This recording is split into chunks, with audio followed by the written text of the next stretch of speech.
Good morning, everybody. Today is Friday, July 2nd. No, it's 3rd, 2015. And this is Before the First Cup with Jules here on UCY.TV.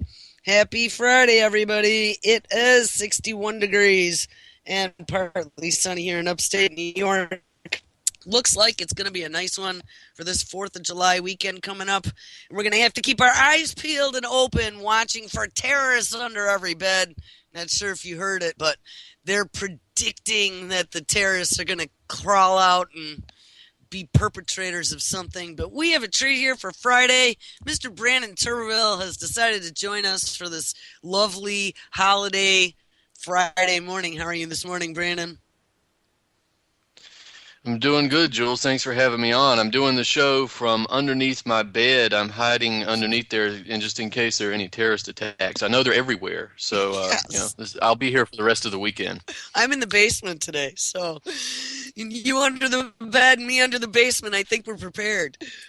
Yeah, I think so, and I've got my mainstream media propaganda blaring to let me know where the terrorists are at, and I feel like I'm going to give the police the authority to come in my house and search just to make sure Yeah, uh, that that's they're been not in my house. happening. So I think, Did you see that in New York when they were searching for those convicts? I mean, people were just willingly letting them in to come search and make sure that they just weren't hiding under the bed or in the closet. yeah, as if you could misplace a convict in your house, but that's America. So at some point, you would think that Americans would look around at that and realize what the actual threat was, right? That it wasn't the necessarily the convict, and it doesn't look like these guys were any angels. It looked like they were probably did what they were Yeah. convicted of doing. But you know, when you have militarized police out on the street, that would have taken a back seat. The convicts would have taken a back seat to that, in my opinion, anyway. But I guess most people have watched enough television that they're acclimated to militarized police coming in their home and shoving automatic weapons in their face. So, you know, I honestly think that that was a lot of what this exercise was about in New York. I mean, you're absolutely right.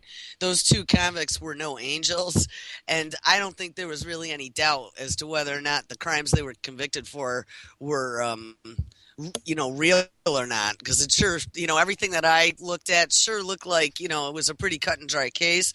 But on the other hand, they had over 1,000 law enforcement officers crawling the backwoods of New York State for over 3 weeks, and it included like just about every walk of law enforcement, not only in the state, but they had brought in the feds and the U.S. Marshals. Like it was almost another quote unquote drill. You know what I mean?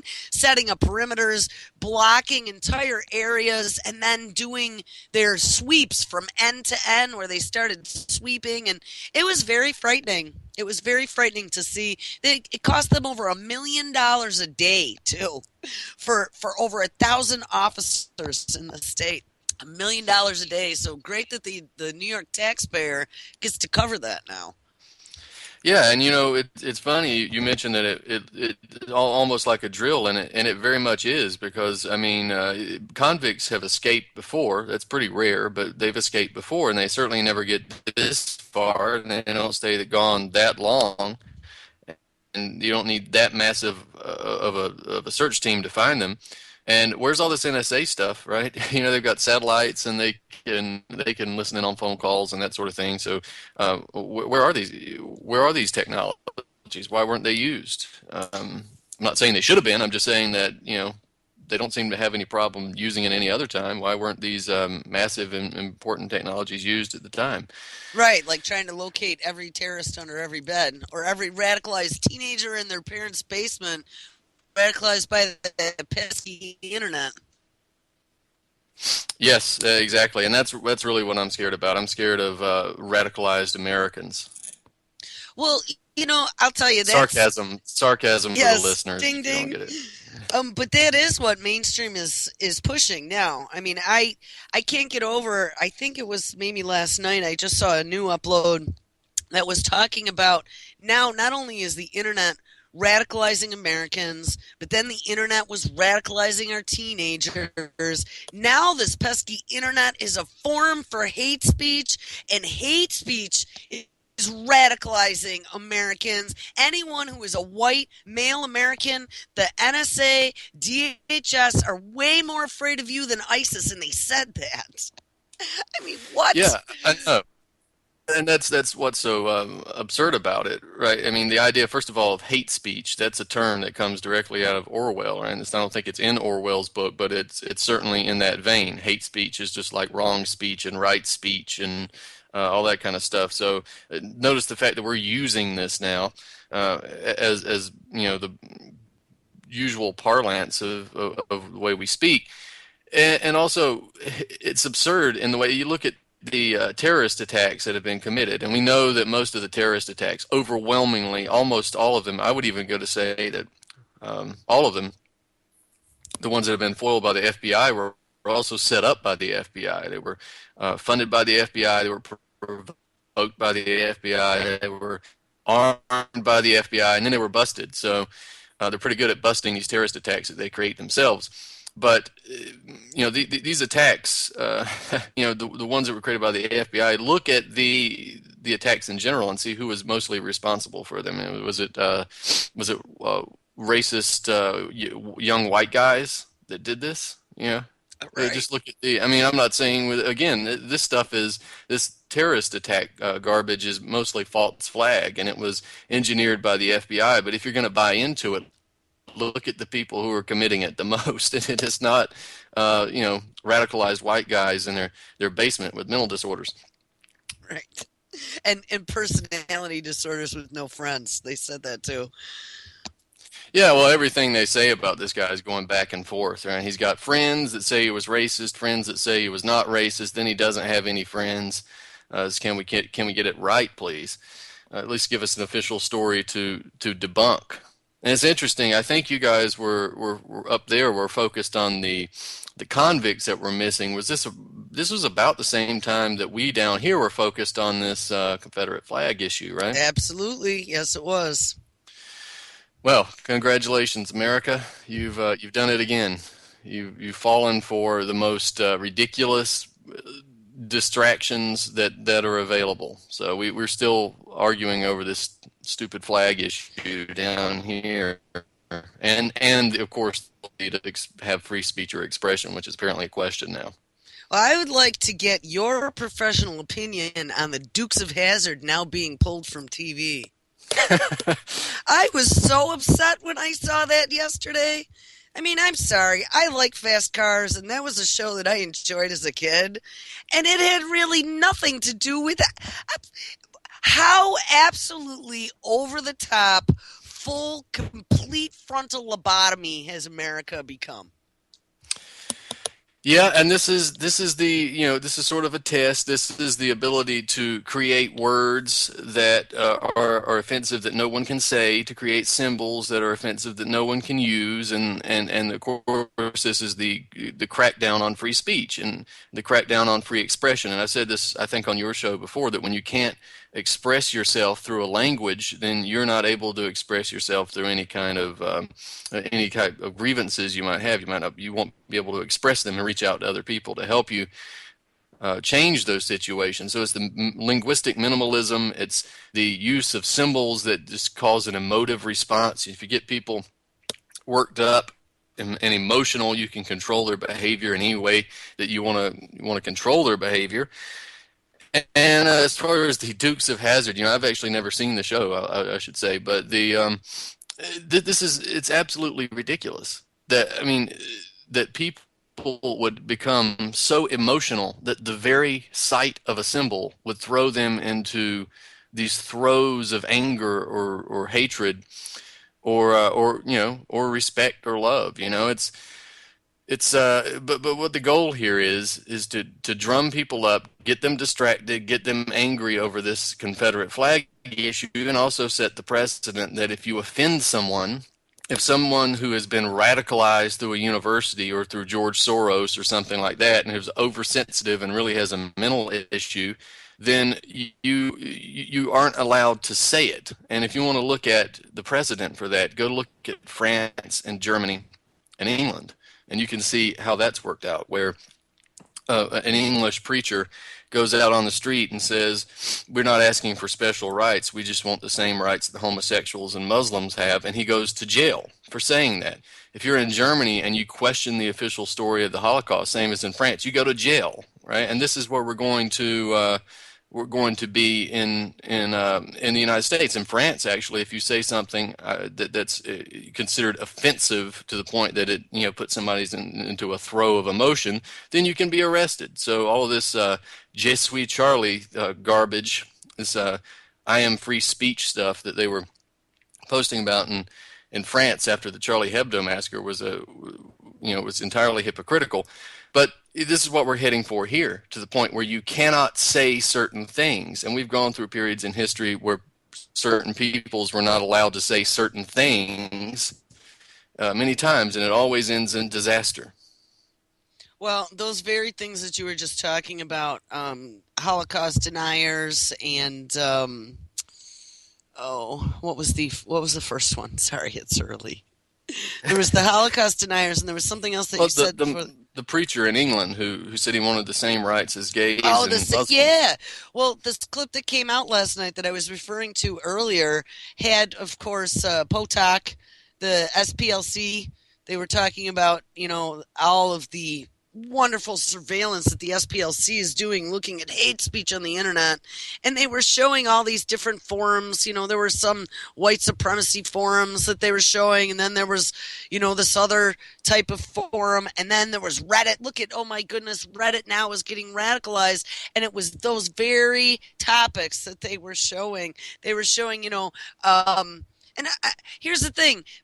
I think that some of these people have valid points of concern. We are ad nauseum taken to the point to be for everybody's equal and free rights, regardless of your race, your religion, your color, your country of origin. And I don't have issue with that. My philosophy. And we'll be clean on this show, but there's good people and there's bad people, and it doesn't matter across any, in cats, it doesn't matter across any spectrum where they're from, to me at least, or what religion they are, because there's good people everywhere. You know what? I'm all up for making friends and learning about new things. But on the other hand, we also have all these agendas going on, and when we have all these agendas going on, looking at what is it today, whose rights are being violated that we now have to make a movement out of. Well, here's the thing: as all this is going on, the actual white Indo-European is becoming a smaller and smaller group of people. So why can't people be all about the rights for white people? You know what I mean? Like, I don't have any issue with anybody, but I just was watching this, and they're calling people who are saying, hey, what about the culture of the, I don't know, white American that's being phased out and blended here? And they're calling that hate speech. Now, I don't know. I'm sure there's a lot worse things than that.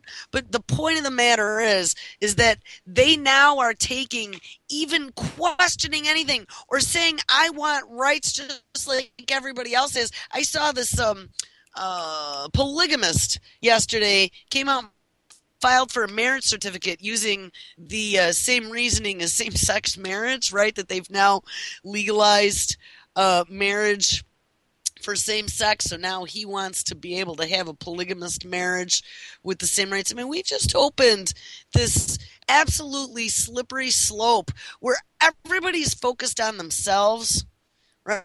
I mean, they've pretty much gotten us now all focusing on ourselves and me like the spoiled little child.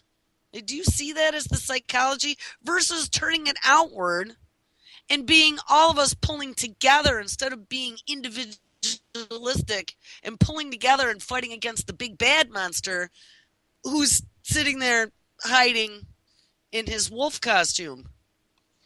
Yeah, I do, and there's so much I could add to that. I mean, it's the idea that if you had a White History Month, it would be a civil rights case. Al Absolutely, Sharpton would yes. be able to march on the streets and steal money from older black people again, like he does every time there's an issue. But the idea here, also to push this white guilt agenda. And if you ever hear anybody complain and talk about how you should have white guilt, then you should immediately dismiss them as a radicalized freak, probably radicalized by George Soros. But the idea here is to separate people and to keep them to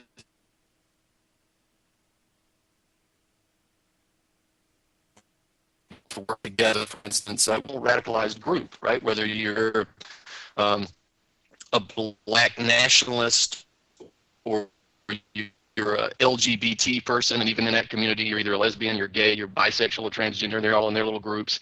You've got there are some racist white groups around that. If you're Hispanic, you're in a group. The gender wars, the feminist idea, and then of course men respond with that with the manosphere stuff.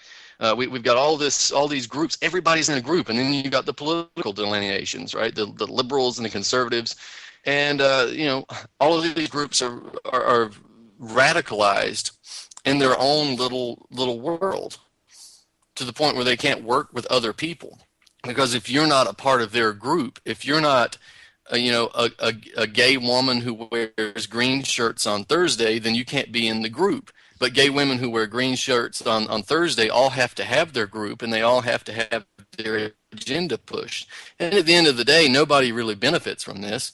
Nobody really gets anything from it. But the oligarchs laugh all the way to the bank, because you're arguing with the people there on the bottom with your peers, and they get to take advantage of you. But that's okay, because you've got your group of gay women who wear green shirts on Thursday, right? And you feel real important about yourself because you went out and harassed people who wear red shirts on Friday. So congratulations. But that's what the whole system is built upon, right? Is keeping people in little groups, dividing them, obviously by age and stuff too. And this was talked about by people like Bertrand Russell years and years and years ago, about how to divide the family and to divide cultures. And it's worked. Look at America today versus, I mean, granted, we had our problems in the 50s. We look back at the 50s and say it was a great great time, and economically it was much better if you were white. But look at the culture in general 50, 60 years ago in the United States, and look at it now, and you can see the degeneration. And that's exactly what it is. It's a degeneration of culture, but it was all intended that way. And it took us baby steps at a time and brought us to where we're at now. And there's not much further we can go, but we will go further down. Believe me. It's in the cards. I mean, it sure seems like we are a complete culture of victims now. Everybody cries foul. Everybody is professionally appalled. Everybody is, and you're absolutely right. I mean, look at back in the 50s, we still had real men. We still had people who stood up for something that they believed in. That was, hard work, um, honest living. I mean, it's completely gone now. Everyone wants a shortcut. Everybody is concerned about themselves and not their families. I think Devo had it right when they talked about the devolution of the human race. I think they're absolutely correct. Yeah, I think so. And you're right. I mean, look at the culture of American men today. And I say this sort of in jest to people, but you see these typically the Republican conservative guys who want to go to war with Russia. Everybody wants to. All these groups want to go fight Russia, and say, look around at the Russian culture, for instance, and look around at the American culture. And while men over here are wearing dresses and putting their hairs up in buns and making sure that they're not a part of the patriarchy, Russian men are bench pressing 400, 500 pounds and learning how to break down an AK-47. You want to fight that war? Look at your culture. And men have successfully been castrated in the United States and other places. This actually is what happened to Russian men too. So I'm not trying to build that country up to be something that is not.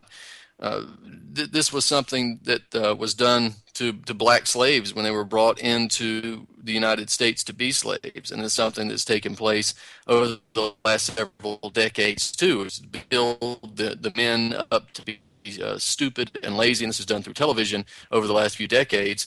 So it's a self-fulfilling prophecy where men want to be like the stars that they see on TV. So the only way to do that is be dumb, be lazy, drink beer, watch sports, basically be a useless moron.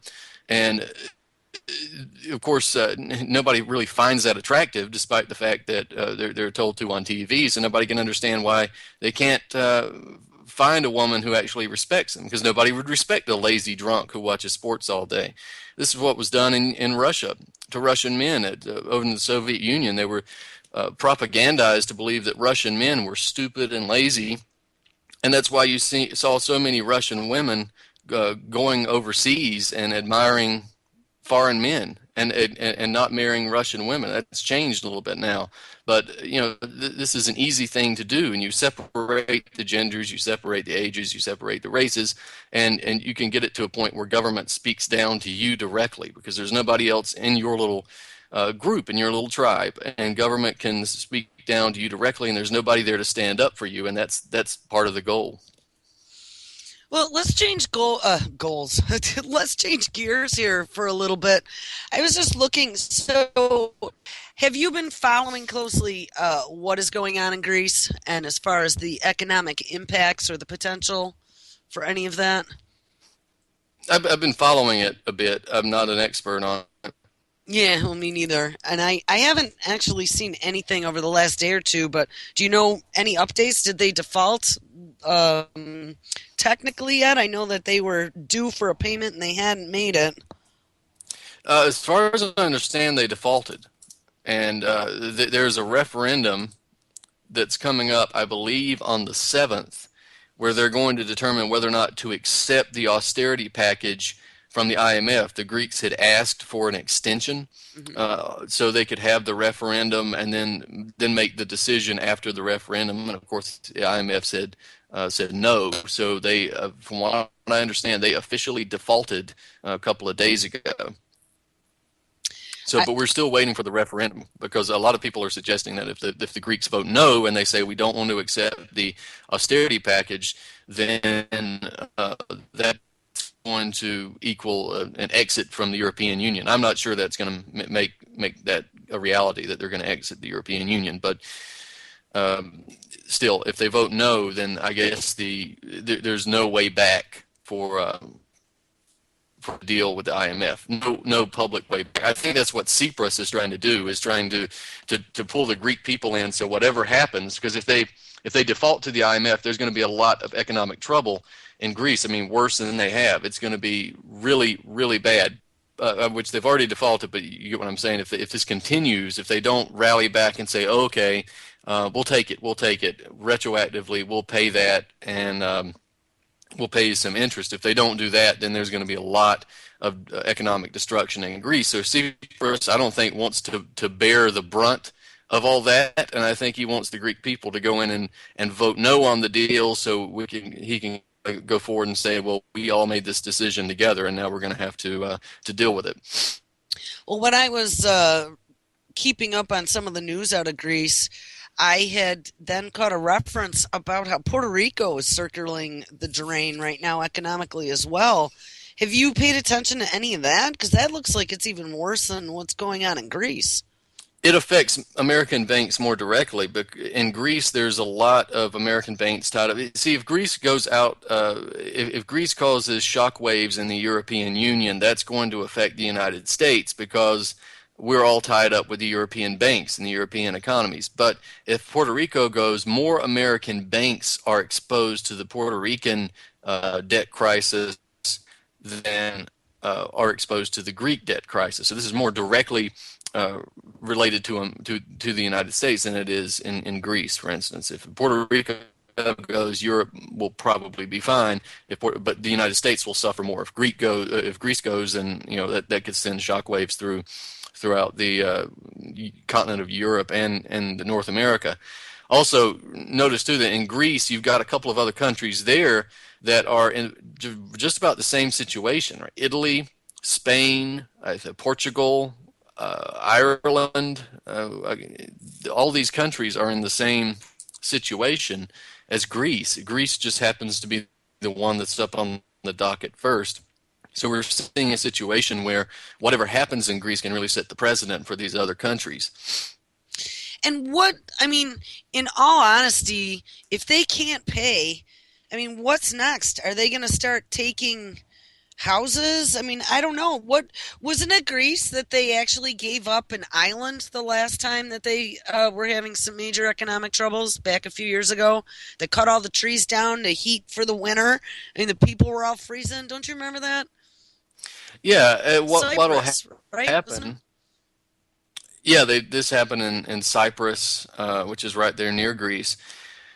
What's going to happen if they default? It's going to depend on the reaction from the Greek government, right? Because a lot of this stuff is built upon the cooperation between the Greek government and the IMF. The IMF usually comes in and they put in these loans, and then they take real, actual production and tangible goods as collateral, which they take that for money that they made on a computer screen.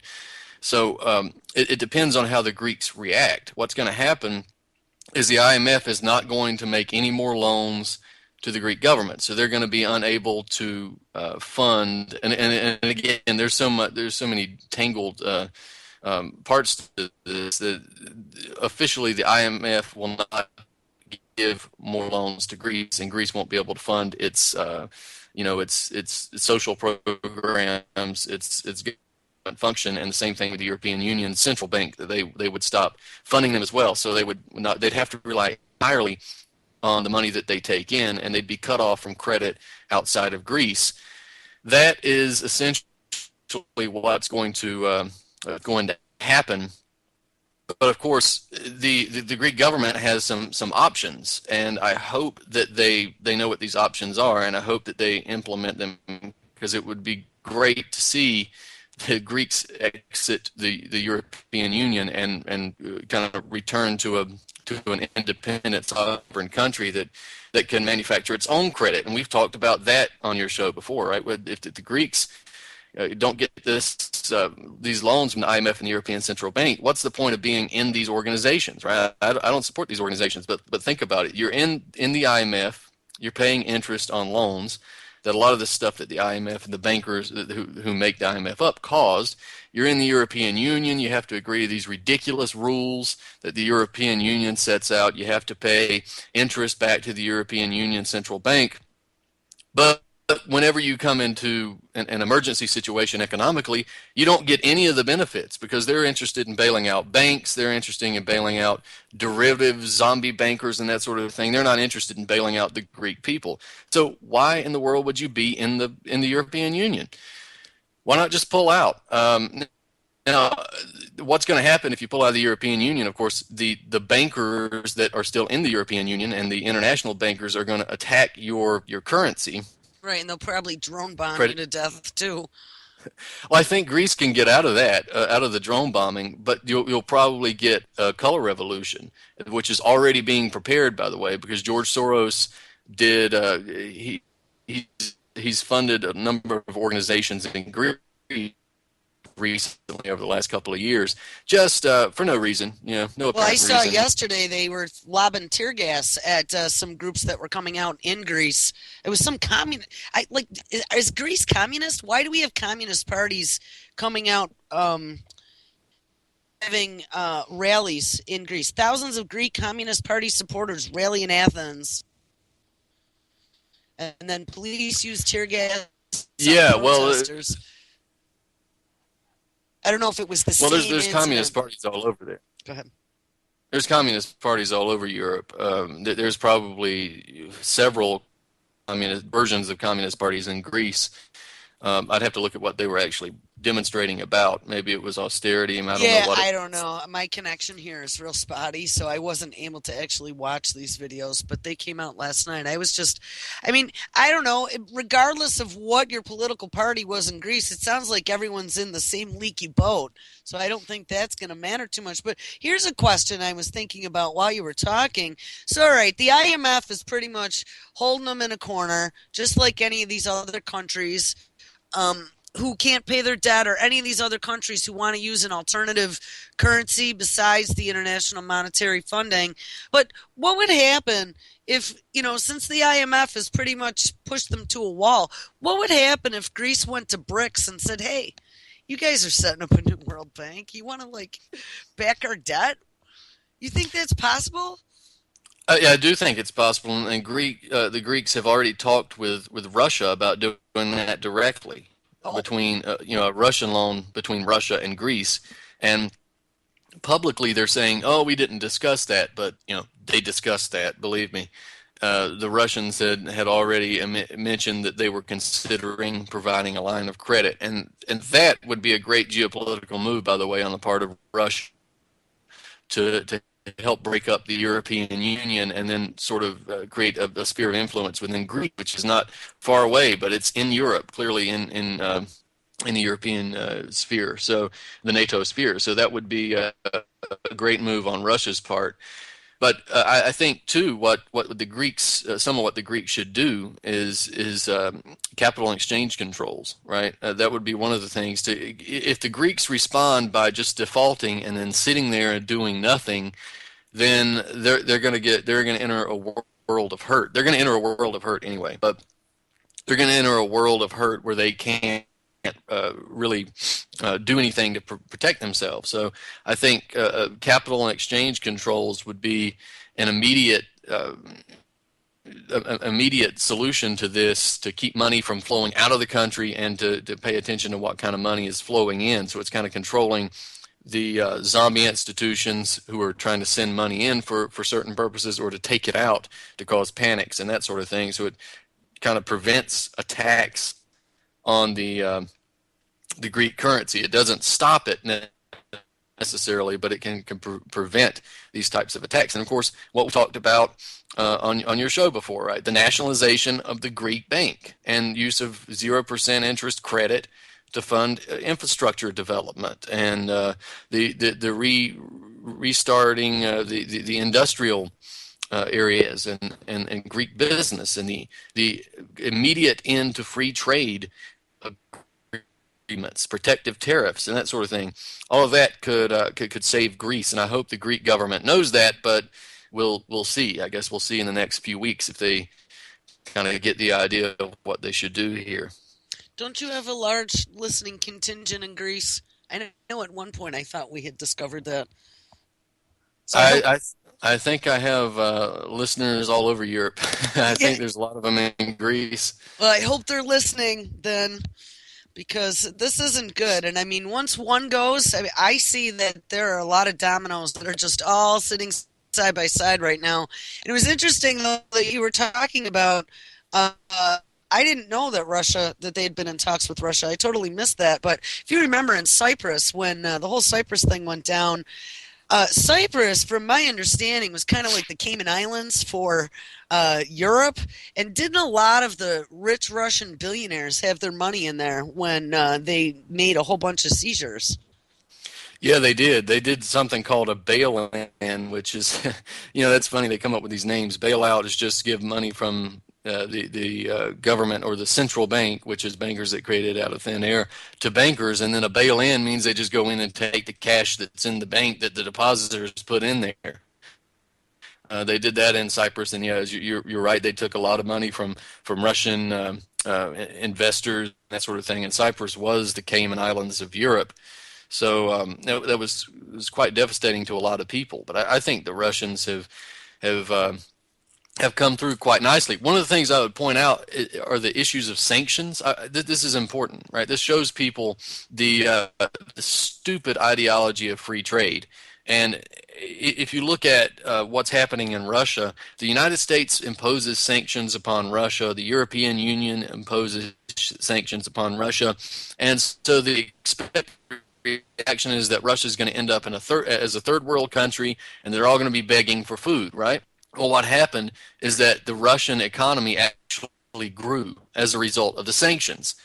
And the reason it grew is because if you are going outside of your country to get a number of different goods, And those countries will no longer sell to you. You only have two options, which is you do without or you produce it yourself. And the Russians have started producing it themselves.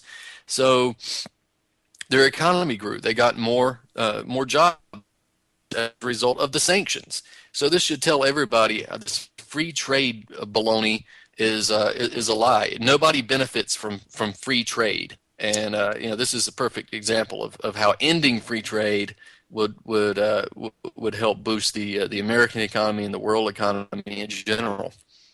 Yeah, he talked about something similar in New Zealand back in the 70s and the 80s, where they basically went isolationist to try and get their economy back under control and boost up the price of their dollar and everything by stopping bringing in imports and focusing internally. And we've talked about that here many times in this country. And as we're inking, and I think I counted 4 different agreements right now that are on the table. Is that correct? I was talking about them the other day. There's a lot of them. Yeah, there's Hmm. a lot of them. So I mean, we're opening Pandora's box, and we're going to let anything that's left here get sucked out the door. And our trade deficit was through the roof before. Could you imagine what it's going to be if everything goes through as Obama has planned? And that's the end of manufacturing. That's the end of anything being done within this country. Yeah, and look at this too. I mean, these trade agreements, by the way, are just tangled webs to get world free trade, right? You have the transatlantic agreement, the trans-Pacific agreement, and then you have all these other individual agreements, NAFTA, CAFTA, SAFTA, all these things, and it's done incrementally. But what happens is that they end up creating a worldwide free trade zone where there's a race to the bottom in terms of labor. And there was something else I was going to say. Yeah, the idea of the end of manufacturing. One of the things that people will say is that there's a lack of demand, the lack of use for a lot of these industrial facilities. But the truth is that if you look, for instance, at manhole covers, just something simple like that, you'll see that these are things that used to be produced in the Midwest, right? You could go up to Pennsylvania, you could go to Ohio, Michigan, places like that, and that's where they had these smelting plants, and they'd take the steel out and then make these big, thick manhole covers. And now those factories are gone. Almost all of them are gone. But we still have manhole covers, right? Right. Well, much of the Where they're steel industry moved to China, didn't it? they moved to China, and some of these plants, if you'll go look at them, the workers are still producing manhole covers, and these are guys who are making pennies a day. They have no safety equipment. They're walking around barefoot and shirtless, carrying hot steel in these big cups and pouring it into molds in these little dirt floor cave-like buildings. So it's still being produced, but you've taken a race to the bottom, and gone are the workers who made, $18 an hour and had benefits and produced these manhole covers and made them really thick, strong manhole covers, and they could raise a family and buy a house and retire. They're gone, but now we've got guys with no shoes and no shirts and no safety equipment and no benefits and virtually no pay, probably working 15 hours a day, 16 hours a day, and then getting up and doing it again and dying an early death.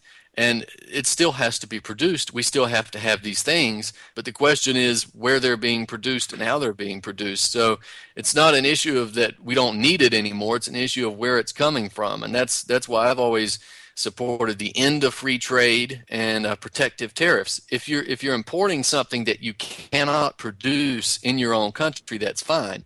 But if you're importing something that you can produce in your own country, that's not fine. You should pay through the nose to get that somewhere else. Absolutely.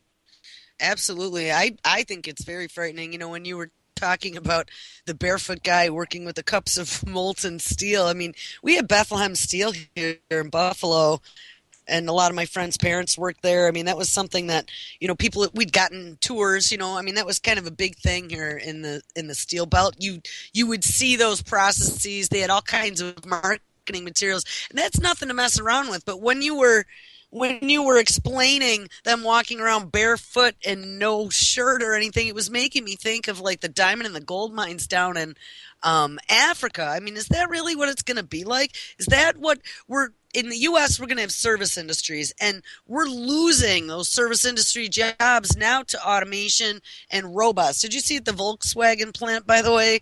First death by a robot. I'm sure it's happened before, but it was one of these automation robots killed some guy that was working on it this past weekend. And they were like, oh no, it's the rise of the machine. But as we become more and more automated, because don't think that manufacturing hasn't been increasingly becoming automated over the last 20 to 25 years, auto manufacturing, absolutely. But, you know, they're talking by 2025, more than 50 or 60% of the jobs are going to be replaced by robots.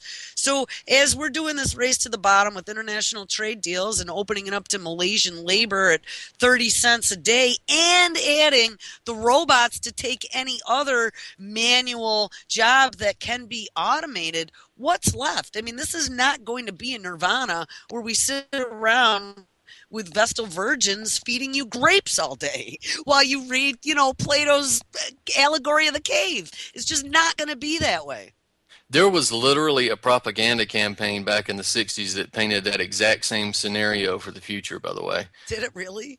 Uh, yeah, that we would all be walking around in togas eating grapes that were fed to us by robots and stuff, and then we'd be devoting our time to leisure. But yeah, it was actually in magazines.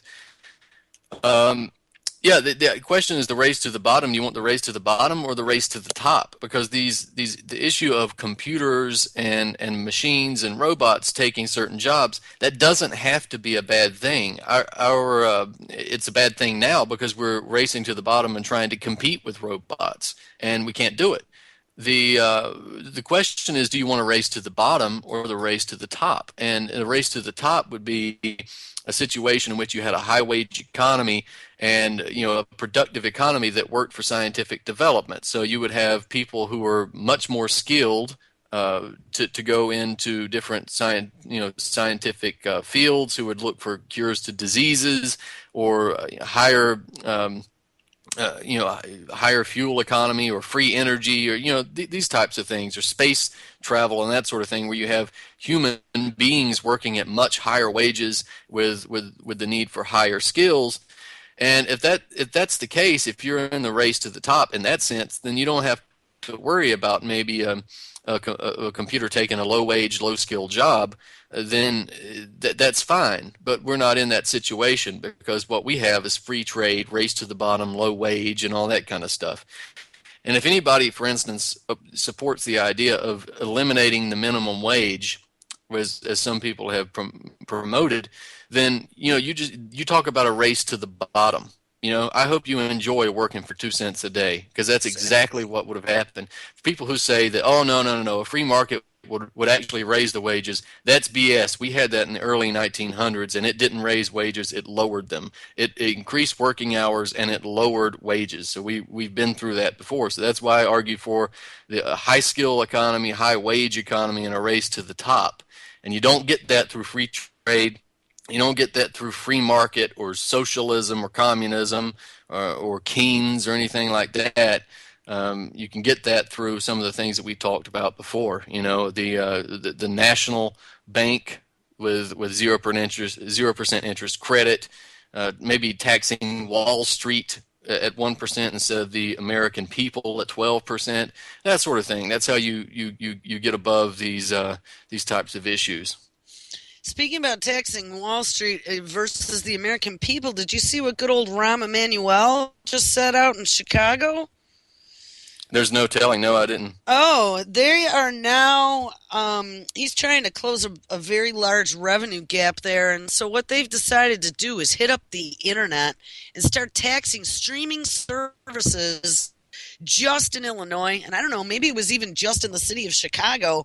But they're talking streaming services, not just Netflix or Pandora, streaming video or streaming audio, but they're also talking about like database access, like web services, like real estate agents who are accessing real estate databases, lawyers who are accessing, law databases that are out there, businesses. And then I think it was a hefty 9% tax. And there are these here, actually, hold on. I mean, not that it's a big deal at the moment because this is just happening, but they're calling it a cloud tax. And don't think that anything that happens in Chicago, especially with ROM, isn't maybe a blueprint of something that's going to roll out on a grander scale in the future, little puppet boy there. But they're talking about, and the internet has been off limits for a long time for like internet sales tax and that kind of slip through. If you have a brick and mortar versus just something that lives in the cloud, you have to pay state sales tax. But it's been a slippery slope. So now they are pushing through. Says they're thinking that this is going to bring in at least $12 million a year. It's going to be a new way for ROM to close his budget gap, but they are going to tax anything that's in the cloud that's streaming. I mean, with the FCC taking control of the internet and this pesky internet now being the reason that we have terrorists under every bed and now all of our children are becoming radicalized. And oh, by the way, it's where all the hate speech is coming from too. And don't forget Google's truth algorithm that's coming, right? What's true and what's not. The fact that now they're talking about just from a city, this isn't even a federal thing, this is a city deciding that, now they're going to tax internet services to help close budget gaps. And we're going to be priced out of utilizing the internet just like we're going to be priced out of being able to eat proper food without GMOs and chemicals. You know what I mean? Being able to get proper health care because, whoops, we had all this wonderful Obamacare that got passed that now the price is beyond most people's ability to pay for it unless you get government supplementation. I mean, I see a very scary trend happening here. Yeah, Rahm Emanuel, the Irgun terrorist, strikes again, I guess. It's funny to talk about it. I mean, you're right in all that you said there. We're entering some very dark days that they're going to get worse than what we have now, unfortunately. But Rahm Emanuel just needs more revenue in Chicago, and he just can't find out where he can get it. So, of course, it's the internet tax, right? It's definitely the American citizens. It wouldn't be the Chicago Exchange, would it? I mean, it couldn't be them, which is an exchange that some people have estimated that is bigger than the New York Stock Exchange. Tax them at 1%, and you'd have all the revenue you could stand. But of course, he wouldn't do that because he's funded by the people who run the Chicago Stock Exchange and make money off of it. So, yeah, the idea of clamping down on the internet. This is something that's probably going to happen in the very near future if something doesn't change, and it's very scary because a lot of this information that's been out there for free is going to disappear, and we're going to be right back to where we were before, where people with real information are selling books out of their cars or Well, typing Brandon, up. think about the implications. If it's streaming services and they decide to start rolling out taxes in other cities, let's say, streaming services are, I don't know, your radio show, Yeah, exactly. UCY, YouTube. You know what I mean? Like this is very frightening, and I really think that it's going to be orchestrated to make it very, very difficult. And you're right, by selling books out of the back of your car, that's going to be the only way. Or standing on a street corner, going back to the old biblical days, ranting about whatever you need to rant about. There isn't. I don't think we're going to have the freedom that we've enjoyed for so long, for too much longer, to be able to share info.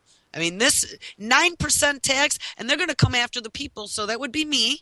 If I were in Chicago, they would go after my internet service provider, and my internet service provider would be coming back to me for streaming for an extra 9% every month to pay for it.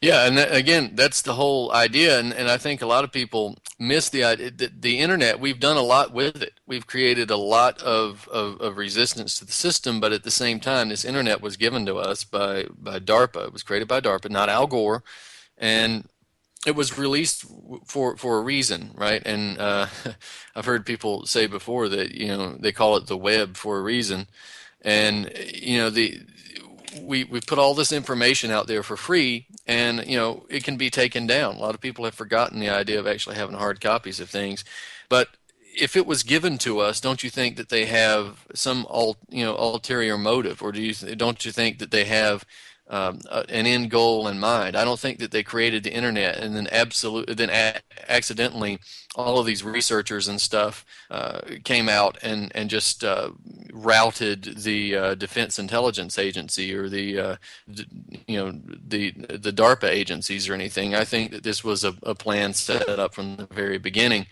And it seems now that they're closing the gate on the corral. We all ran into it, and now they're closing the gate on us. So, we hear a lot of people talking about innovation in the alternative media. It's time to innovate, guys. Let's hear it. Absolutely. And I mean, while all this free information was being put out there, it also was the world's best surveillance tool ever. That now they have everybody's, 230-point facial recognition and the last 8 or 10 years of all the radical stuff you ever posted on the internet in a nice, clean, neat database that now they can access with a few keystrokes. And I was just reading about, and it's getting a little late in the game here to talk about this, but maybe I'll talk about it on Monday. One of the programs that was exposed by Snowden and Greenwald called X key score by NSA, where they could literally go in and just with a few keystrokes know everything there is, not only to know about you, but they could back end access your computer. It has many of your logins already stored, and they can just type in your email address and come in and suck all your data off your machine. I mean, anyone who's ever pointed at me and said that I'm a lunatic because when I say a couple keywords, weird stuff starts happening on my computer, trust me, it's way beyond that. But yeah, I mean, the internet's been the best surveillance collection tool that was ever created, and now it's time to There start was a targeting. bill. Okay. Yeah, in 1996, the Telecommunications Act came out, and what many people didn't realize is that they had, in that bill, they had created a provision that said that all new technology had to have a backdoor created into it for law enforcement and intelligence agencies. Wow. And so that means that everything that came out after 1996 had a backdoor officially, right? Legally, it had that. So, must we mention that there probably was already a backdoor in those things way before 1996?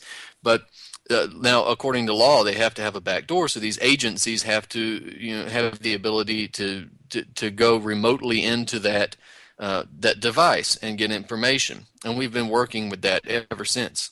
hmm And I mean, I've talked at length before too about the antitrust lawsuit against Microsoft back in the early 2000s and the day that it supposedly was all quote unquote settled. And I mean, the look on Bill Gates' face when he came out and made the announcement, I knew he sold everybody down the river. I mean, it was like, oh, it's all better now and Microsoft isn't getting broken up. But you saw it on his face. You know that he handed the keys over. And I mean, once you hand the keys over to the back doors of Windows, that's what, 90% of the computers worldwide? Oh, trust me, he handed those keys over a long time ago. I think he was handed the keys of his company personally. His family has connections to people in intelligence agencies, and I think was it his father, the president of Planned Parenthood at Yeah. one point. Yep. And these people, these rock stars, are given to us for purposes of looking up to them and seeing them as leaders in situations. I mean, this is something that even goes back to the French Revolution, for instance, when Freemasonic societies gave us Voltaire and a number of other philosophers, according to their own history books. So, I mean, these people are given to us. So they're not necessarily geniuses in terms of technology and stuff. I'm sure Bill Gates knows more about technology than I do. But notice whenever he gives talks, he's always talking about politics. He's always talking about population reduction. You don't usually see him giving too many detailed presentations on HTML code or Windows operating systems, because he's more of a politician. He's a rock star than he is a scientist or an inventor. Well, even back in the day when I was in technology, back in the early days, I talked about this on my show. I mean, we did not see Bill Gates as somebody that was considered evil back in those days. Bill Gates was like power of the people, geeks of the world night. Somebody was at least the way he was portrayed to be, some quiet little geeky kid who had made it to, this global company. And there had been tons of stories at the time. You would see, and I would cut them out and hang them on my cube wall at work. Bill Gates would be out meeting with international heads of state all over the world, and there'd be pictures of him shaking hands with, the Egyptian president and shaking hands with this one and going into countries that we hadn't had political interaction with in many, many years. And Bill, as a technology leader, was in there trying to modernize these countries. And it had just always struck me as odd. I mean, back in the day, we were like, yeah, Gates, he's doing things that even our president can't do. But it makes so much more sense now. Yeah, indeed. I mean, as I said, all this stuff was given to us for a reason, and I think Bill Gates is just the front man. And again, when he goes out and gives talks, it's about vaccines and population reduction. I have rarely, if ever, heard of him giving a good talk on the ins and outs of actual technology. In the So, old days, he used to do his yearly, like January future, what's coming in the next 5 years type thing. But he doesn't do any of that anymore. He's removed himself, and now I think he's just kind of there to help if needed. But well, he should know what's coming in the next 5 years. He should have known. So, right, right. Well, he was the one who was setting the stage, and you know what? It was just uncanny how Gates was always right on as far as what's coming in the future, but he was actually setting the pace. yeah, and IBM usually you can look at IBM and see some of their predictions for the future that Yes, comes out every year. yes, I that was the other one that I used to watch. That was their 5 for 5. And they're Yeah. both excellent. But see, back in those days too, I didn't know about IBM and their Nazi connection or any of the other crap. All right, well, if you can even believe it, that was an entire hour, and we're down to like the last 30 seconds of the show. So, hey, what are your last words for 4th of July weekend? Last words is don't panic about terrorism. Know who did it if you do see terrorism happen on the screen, and tune in Monday night because we're going to talk a little bit about Greece and Syria on Truth on the Tracks. All right, awesome. And new show tonight, Reality Bites with Neil Foster. Thank you to Mr. Brandon Turbeville for bringing that one here. He's going to air at 10 p.m. Eastern Friday night. Make sure you guys stick around. 6 p.m. is Josh. 8 is Primer Time with Michael and Nick. 9, Brandon's replay from, actually, it's going to be a new one. Brandon, I'm going to put that one in. I made a mistake. So your new one that was supposed to air Monday is going to air at 9. Reality Bites with Neil Foster at 10. Anti-BD with Levon at 11. Brandon, thank you so much for hanging out with me today.